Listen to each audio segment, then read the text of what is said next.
अगर मैं आपसे एक सवाल करूं, क्या बाबर आजम रोहित शर्मा और डेविड वार्नर से बड़े मैच विनर हैं? क्या बाबर आजम ने अपने करियर में डेविड वार्नर और रोहित शर्मा से ज्यादा उखाड़ा है? आपका सिंपल सा जवाब होगा नहीं। लेकिन जब भी फैब फाइव की बात आती है तो वहां पर रोहित शर्मा और डेविड वार्नर का नाम कभी कंसिडर नहीं किया जाता, सीधे बाबर आजम का नाम लिया जाता है जब फैब फाइव की बात आती है। हमारे कुछ सो कॉल्ड स्पोर्ट्स जर्नलिस्ट, कुछ फॉर्मर क्रिकेटर्स भाई चूड़ियां तक तोड़ लेते बाबर आजम के लिए, चूड़ियां तक। आप अगर देखें 2019, 20, 21, 22 में भाई इन्होंने चूड़ियां तक तोड़ दी थी। हमारा एक स्पोर्ट जर्नलिस्ट है, सो कॉल्ड बहुत बड़े स्पोर्ट जर्नलिस्ट माने जाते हैं, भाई उन्होंने तो यहां तक बोल दिया था कि फैब फाइव छोड़ो, बाबर आजम को तो फैब फोर में रखो, जो रूट को बाहर निकाल दो और बाबर आजम को रखो फैब फोर में। और अब वो माफी मांगते फिर रहे जब जो रूट ने लगातार सेंचुरीज बनाए। खैर वापस आते हैं रोहित शर्मा, बाबर आजम और डेविड वार्नर पर। जो फैब फाइव का है, फैब फोर तो यार बिल्कुल कंफर्म है, लेकिन फैब फाइव के स्पॉट के लिए ये चीज चल रही है। बहुत लोग हैं जो भाई डेविड वार्नर का नाम उछाल रहे हैं कि डेविड वार्नर को होना चाहिए फैब फाइव में। कुछ लोग हैं जो रोहित शर्मा का नाम भी ले रहे हैं, लेकिन कुछ हैं जो मतलब क्रिकेट जगत से कनेक्टेड खिलाड़ी, मतलब फॉर्मर क्रिकेटर हमारे, वो बोल रहे नहीं भाई बाबर आजम से बेहतर तो कोई नहीं है। बाबर आजम का डाउनफॉल जरूर है, लेकिन भाई वो फैब फाइव है बोला। खैर यार पहले समझेंगे कि फैब है क्या, ये फैबुलस फोर, फैबुलस फाइव ये है क्या, पहले इस चीज को समझते हैं और उसके बाद आगे बात करते हैं। आंकड़े देखेंगे डेविड वार्नर के, रोहित शर्मा के और बाबर आजम के। भले ही डेविड वार्नर ने रिटायरमेंट ले लिया, लेकिन भाई जो आंकड़े हैं, जब बात हो रही थी ना 2020, 21, 22, 23, जहां पर बात हो रही थी वहां पर डेविड वार्नर थे ना, तो क्यों नहीं उनका नाम लिया गया। रोहित शर्मा जो भाई लगातार पिछले 5-6 सालों से इतना भयंकर वाला उखाड़ रहे हैं, 2019 के ओडीआई वर्ल्ड कप में उन्होंने 5 शतक बनाए। उसके बाद अगर टेस्ट क्रिकेट में भी लेंगे ना, जब से उन्होंने टेस्ट क्रिकेट में कदम रखा ना, तब से तहलका मचा के रखा है। लेकिन कभी उनका नाम ऐसा कंसिडर नहीं किया गया भाई कि फैब फाइव के लिए उनका नाम कंसिडर नहीं किया गया। फिर आगे बात करते हैं, आंकड़े देखते हैं इनके, आगे बात करते हैं। लेकिन पहले यह समझना जरूरी होगा कि ये फैब फोर, फैब फाइव है क्या, ये फैबुलस फोर, फैबुलस फाइव है क्या, और समझते हैं एक बार। 2014 में न्यूजीलैंड के एक फॉर्मर क्रिकेटर है मार्टिन क्रो, उन्होंने एक टर्म यूज किया था fab four. New Zealand, England, Australia और इंडिया के 4 यंगस्टर उन्होंने देखे थे, और चारों यंगस्टर अच्छा खासा कर रहे थे। ऐसा नहीं कि कोई भयंकर वाला कुछ उखाड़ रहे थे, लेकिन ठीक ठाक कर रहे थे। उन्होंने उन 4 यंगस्टरों को देखे, भाई यार मार्टिन क्रो की जो दूरदृष्टि देख रहे हैं आप, विजन देख रहे बंदे का यार, उसने उन 4 यंगस्टरों को पिक किया और बोला ये भाई फ्यूचर है, वर्ल्ड क्रिकेट का फ्यूचर है ये चारों। अब कुछ भी हो, ये 4 लड़के आप इन पे नजर रखना।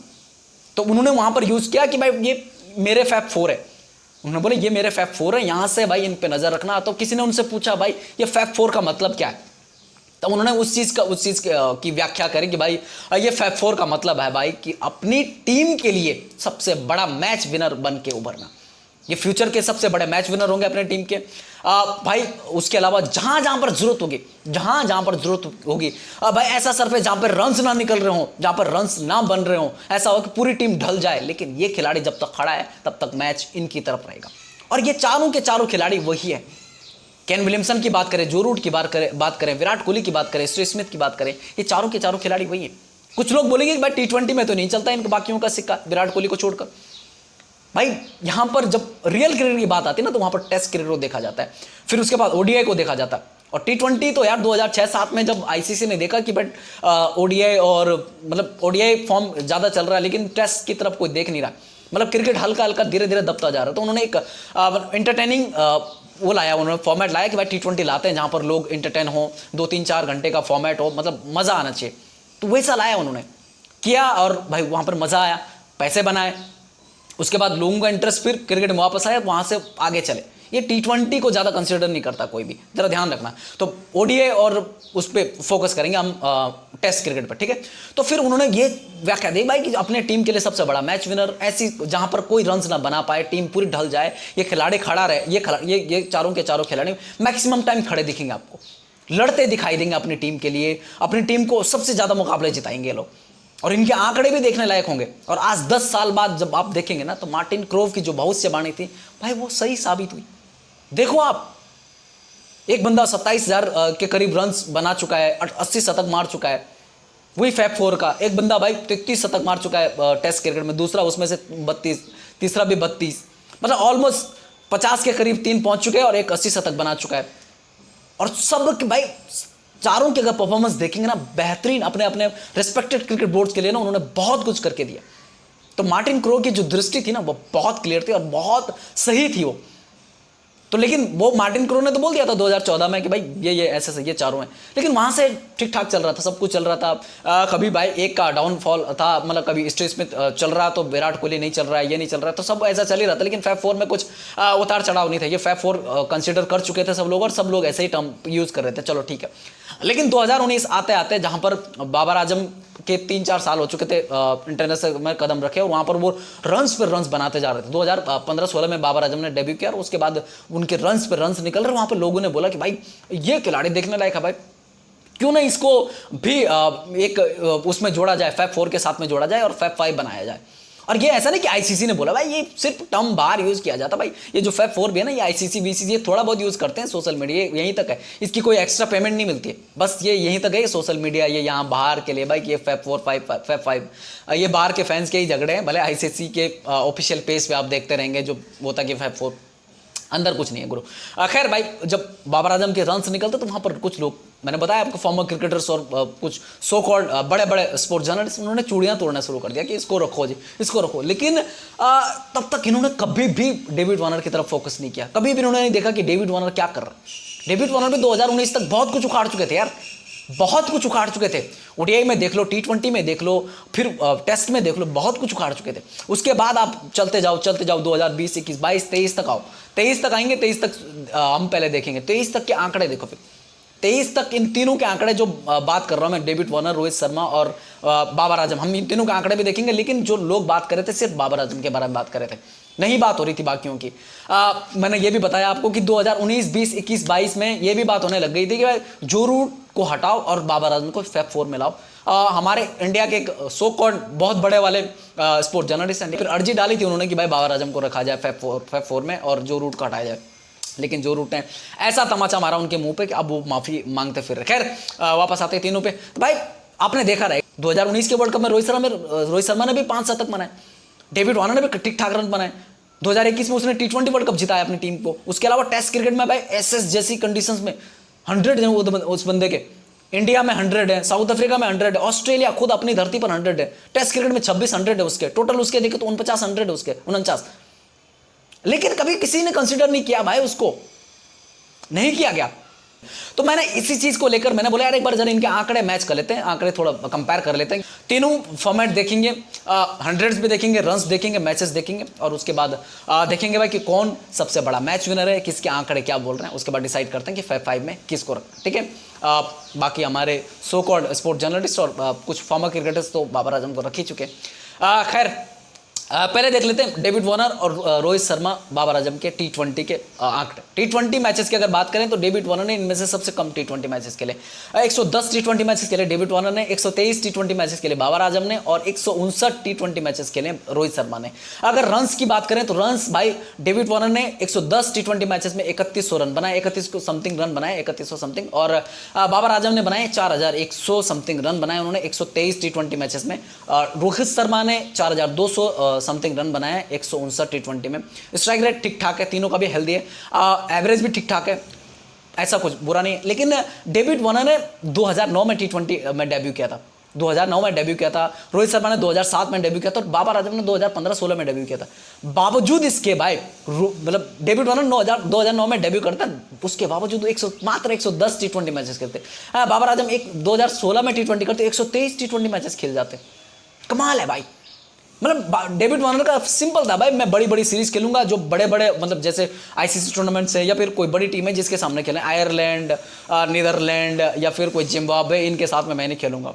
तो बाबर आजम ने कुछ नहीं छोड़ा, उसने सब जगह खेला, सबके साथ में खेला, और कोई भी टी20 सीरीज नहीं खेला जब से उसने डेब्यू किया। लेकिन डेविड वार्नर बिल्कुल ऐसा नहीं किया, कभी एसएस की तैयारी कर रहा है, कभी कुछ कर रहा है, ये चीज़ों पर फोकस रखा उसने। खैर रोहित शर्मा की अगर बात करें तो उन्होंने 5 सेंचुरीज मारी, बाबर आजम ने 3 सेंचुरीज मारी हैं टी20 में, और डेविड वार्नर ने 1 सेंचुरी मारी है टी20 में।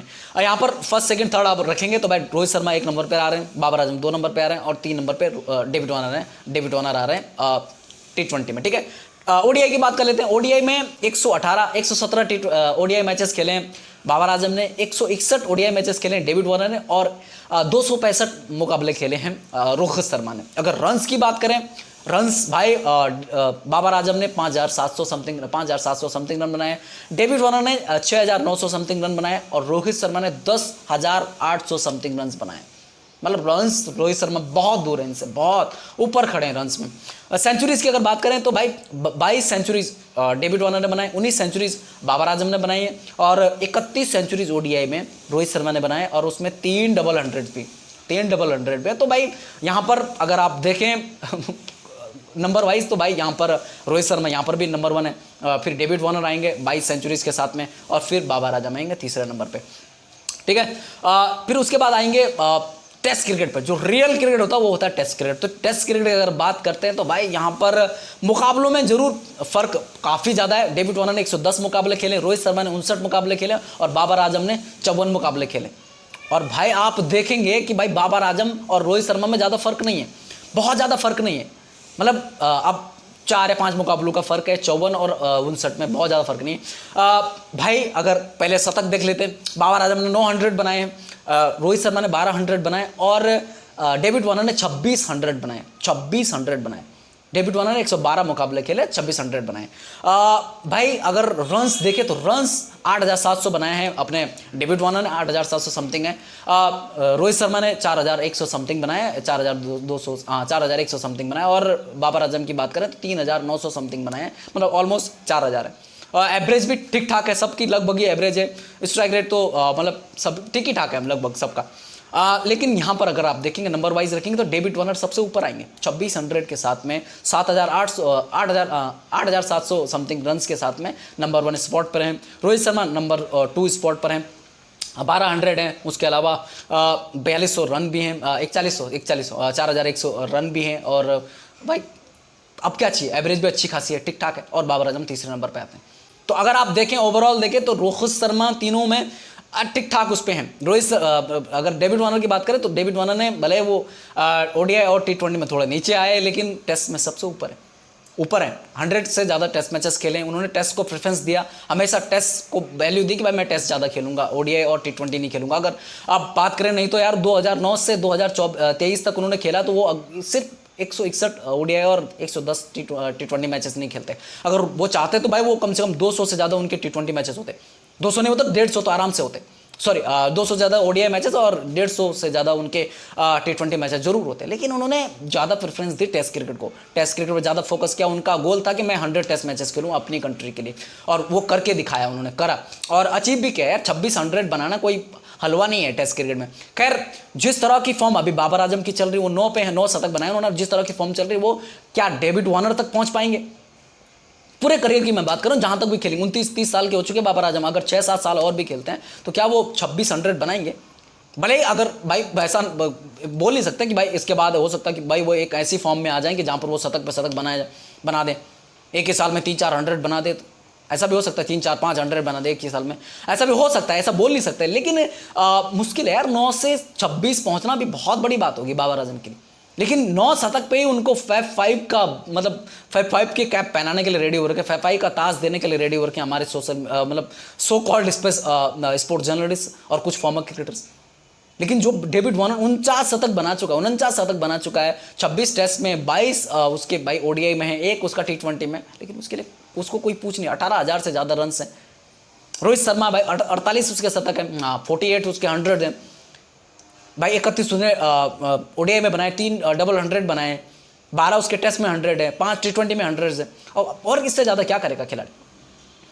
खैर डेविड वार्नर ने रिटायरमेंट ले लिए तो उनको अभी लोग बोलेंगे भाई कि उनको कंपैरिजन नहीं कर सकते। भाई जब बात हो रही थी ना फैब 5 की, तब डेविड वार्नर थे, तभी सब ने काला चश्मा पहन रखा था, किसी ने बात नहीं करी थी डेविड वार्नर के बारे में, किसी ने नहीं बोला कि इनको रखो फैब 5 में। और रोहित शर्मा इतने अच्छे आंकड़े होने के बावजूद यार किसी ने उनको नहीं किया कि भाई कंसिडर नहीं किया गया। इवन यार स्टार स्पोर्ट्स ने 2023 वर्ल्ड कप के दौरान मैंने एक पोस्टर देखा था, जहां पर उन्होंने एक पोस्टर रिलीज किया था और थंबनेल भी लगाया था उन्होंने यूट्यूब वीडियो में, या फिर उनके उसमें था समथिंग, उनका थंबनेल था कि अगर मैं गलत नहीं हूं तो ये फैब 5 है हमारे, और 2023 वर्ल्ड कप में ये रोअर करने के लिए रेडी है। आई डोंट नो किस ने किया वहाँ पर रोअर, भाई विराट कोहली के अलावा तो मेरे को दिखा नहीं कोई रोअर करते हुए।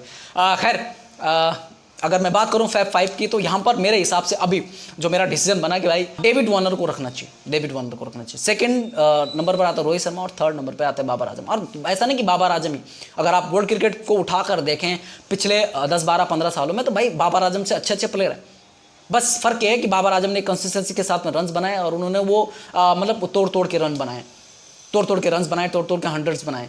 नहीं तो अगर उनकी बात करें तो भाई उन्होंने बहुत बेहतर क्रिकेट खेला है, बाबर आजम से बेहतर क्रिकेट खेला। खैर यार अपनी राय दीजिए, आपके हिसाब से जो 5 है, जो 4 था भाई वो पक्का, वो 4 स्पॉट है वो कोई हिला नहीं सकता फिलहाल, जब तक ये चारों के चारों खिलाड़ी संन्यास नहीं ले लेते। लेकिन अगर मैं बात करूं 5 की, तो आपके हिसाब से कौन होगा? डेविड वार्नर होगा, रोहित शर्मा होगा, या फिर बाबर आजम होगा? बाबर आजम के टोटल 100 कितने आपको पता? 31, 19 ODI, 9 टेस्ट मैचेस में और 3 उनके T20 में, तो 31 उनके 100 हो गए। अगर बात करें वहीं रोहित शर्मा के 48 और डेविड वार्नर 49, भले रिटायरमेंट ले चुके तो क्या हुआ यार, पहले जो ये टर्म यूज हो रहा तो वो तो जब थे तब से हो रहा ना। अपनी राय दीजिए कि आपके हिसाब से 5 कौन होना चाहिए? डेविड वार्नर होना चाहिए, रोहित शर्मा होना चाहिए, या फिर सो कॉल्ड इनका जो किंग है ना वो होना चाहिए? बताइए कमेंट बॉक्स में, ठीक है? ठीक है, अभी के लिए इतना ही रखते हैं। वीडियो पसंद कर आता तो भाई लाइक शेयर सब्सक्राइब करके जाना।